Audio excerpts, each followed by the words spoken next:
Hey guys, here we are in the LMP2 at Watkins Glen for a 45-minute race, and I just wanted to show you the highlights of my race. So first of all, as we're going to the start here, you can see that we have a car right behind us who rams us before we even get to the green flag. So I'll just show you this. You can see we're just catching up to the field here. He's getting really close. We're finally catching up to the car ahead. Small tap there, and then we're waiting to go green. He guesses way too early, slams into me. I get a 4X, and then he jumps to the start, and he has to wait up for me to pass him again. I think he just escapes as I cross the line like right ahead of him. But let's see this from his onboard. Like maybe I was just doing something crazy. Let's just see what this looks like from his view.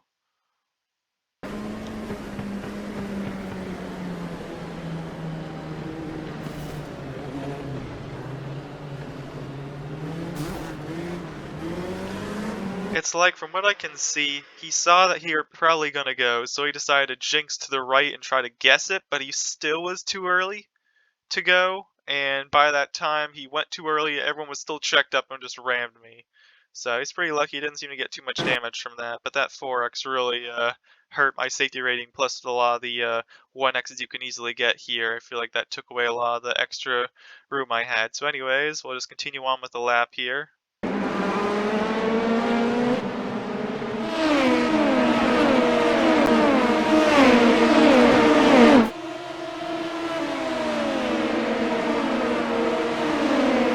Going on down the backstretch here, drafting behind the white car who just rammed us.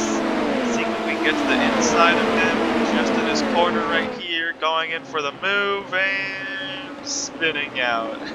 Somehow just avoiding the barriers, but let's see that from a few different angles. So let's see chase view first.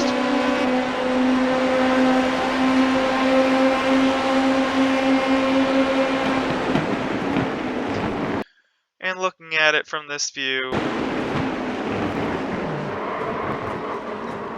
I'd say it's more evident that that was my fault after all. I mean, I think into the braking zone, he was basically clear of me, and I just tried to trail off, and I didn't even know what I was doing at this point. I don't know if I was trying to pass. I just kind of didn't expect him to brake as much, and I didn't expect to be alongside. So I was like, either I thought he was going to brake early, or he'd brake a bit later. Instead, he kind of broke in the middle, and I got right next to him, not where I wanted to be. So anyways, that was unfortunate for me.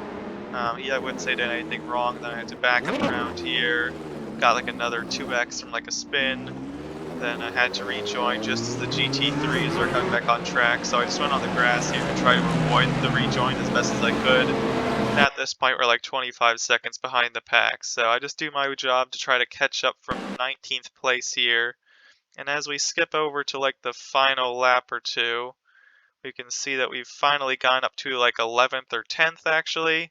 So as we start the final lap, lap 29 here, I'm just going to show you this in TV view. We're at a pretty nice battle.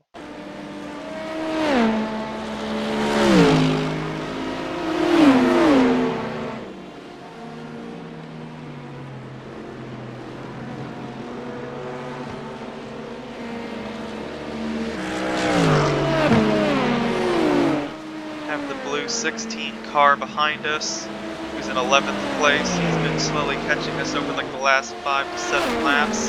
He's now in my slipstream. As I go down the back straight, I go defensive on the right hand side of the track. He peels over to the right. I try to move over. He's getting a bit of the dirty air through the bus stop and can't exactly hold tight as I go around through the carousel here. I feel like he probably has managed his tires a bit better over this long run, so he's been able to be a bit faster near the end here. Just a few more corners, just trying to hang on through the boot here, but I can tell, at least through this long, slow corner, he's probably going to get a bit of a better exit through here. Just a bit of weaving going on here, just trying to break the toe as we go down this straight here. Going into this next corner, I broke a little bit too late, possibly assuming a small dive bomb that didn't actually occur. I lost a little bit of time. I'm more defensive as we go into this left-hander. Tries to go for the crossover and kind of gets alongside here.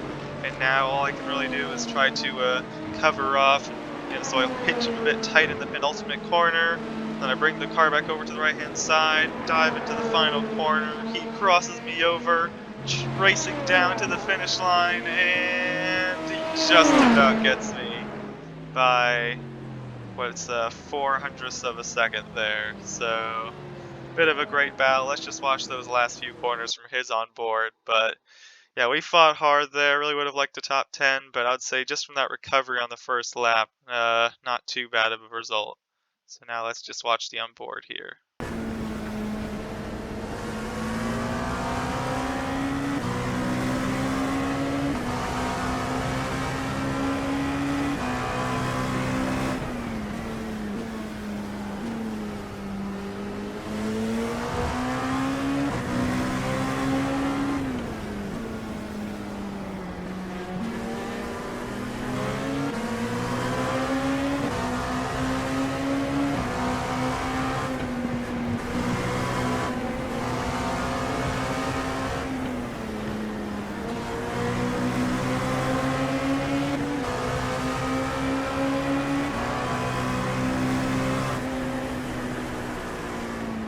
Now, the one thing I could hear you guys probably saying is, so you're still ahead out of this final corner, why didn't you, on this inside line, just really check up and just hold the inside, really block the line, forcing him to almost like take it to the very inside wall or go to the outside? Well, he probably wanted to be aggressive on this final lap, and if I just checked up here, there's a big chance he might have just rear-ended me, either not expecting it or just trying to bump me out of the way. And at this point, I actually had 16x, 15 or 16x, so a contact either way would have been a 4x, and it would have been a drive-through penalty or something, bringing me to the end of the lead lap, which would have brought me down to like 14th place or something. So any contact whatsoever would have basically ruined this spot. So I was trying my best just to keep it clean. That way I wouldn't get any penalty. So even though he did cross me over at the end, the fact I didn't get any contact allowed me to keep it clean. If I didn't have the X's, I probably would have been a bit more aggressive there for just like locking up the inside lane, but I just wanted to see if I could hold him off racing clean, and I appreciate how well he raced me there. So yeah, those are the highlights. Bit of a mess in lap one, my mistake, as well as getting rammed with that 4x. But that 4x didn't happen before the green. I probably could have defended but there a bit harder. But anyways, I hope you guys enjoyed. Thanks for watching, and see you next time.